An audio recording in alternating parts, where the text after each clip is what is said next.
విషయంలో మీరా శరత్లు ఇద్దరూ మాట్లాడుకుంటూ ఉంటారు బయటకు వెళ్తూ. అయితే వసుంధర పగ పాము లాంటిది. ఇంట్లో పరిస్థితులు చూసావు కదా, ఇలాంటి టైంలో మళ్ళీ నీ ఇంటికి రాకపోవడమే మంచిది. నేను డైరెక్ట్గా చెప్పలేను కానీ నువ్వే మళ్ళీకి ఎలాగోలా చెప్పు అన్నట్టు మీరాతో చెప్తూ ఉంటాడు.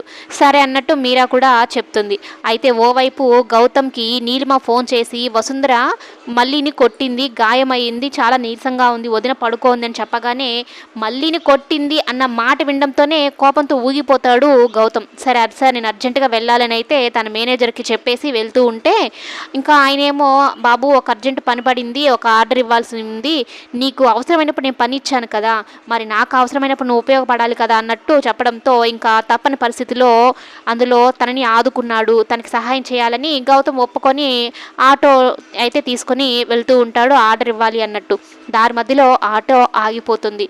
తనకు ఆ కార్లు అవి వాడున్నాడు కానీ ఈ ఆటోలో అంతగా పెద్దగా తెలియదు కాబట్టి దాన్ని ఎలా డీల్ చేయాలో అర్థం కాక ఆగిపోతే ఇంక పక్కన వాళ్ళందరినీ బతిమలాడుకొని కొంచెం నెట్టండి సార్, నేను అర్జెంటుగా ఆర్డర్ ఇవ్వాలని చెప్తూ ఉంటే ఇక మీరా శరత్లు ఇద్దరు గౌతమ్ని చూస్తారు.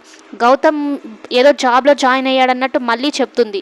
కానీ తీరా చూస్తే ఇలాంటి పరిస్థితిలో ఉన్నాడేంటి గౌతమ్, మనం ఏదో ఒకటి చేయాలని మీరా చెప్తూ ఉంటే వాళ్ళకి ఆత్మాభిమానం ఎక్కువ. మనం ఏమైనా సహాయం చేసినా కూడా చేయించుకోరు మీరా, నువ్వు కామ్గా ఉండు అన్నట్టు శరత్ కూడా చెప్తూ ఉంటాడు. కానీ తన అల్లుడిని అంత దీన పరిస్థితిలో చూసి మీరా బోరున ఏడుస్తూ అక్కడే కుప్పకూలిపోతుంది. ఇక మీరాకి ధైర్యం చెప్పి ఏం కాదులే, దేవుడే ఏదో ఒకటి చేస్తాడులే అంటే ఇలాంటి పరిస్థితుల్లో నా కూతురు కానీ నా అల్లుడిని చూసిందంటే అసలు తట్టుకోలేదు. 4 ఇళ్లల్లో కానీ 10 ఇళ్లలో కానీ పని చేసైనా తన కుటుంబాన్ని పోషించుకుంటుందే తప్ప గౌతమ్ని ఇలాంటి పరిస్థితిలో చూడలేదు అన్నట్టు బాధపడుతూ ఉంటుంది మీరా. అసలు నా అల్లుడికి ఇన్ని కష్టాలు ఎందుకు ఇచ్చాడు ఆ దేవుడు అన్నట్టు దేవుడినే తిడుతూ ఉంటుంది. ఇక తీరా గౌతమ్ కూడా మళ్ళీ గుడికి వెళ్ళుంటే ఆ గుడికే ఆర్డర్ ఇవ్వాలన్నట్టు వెళ్తాడు.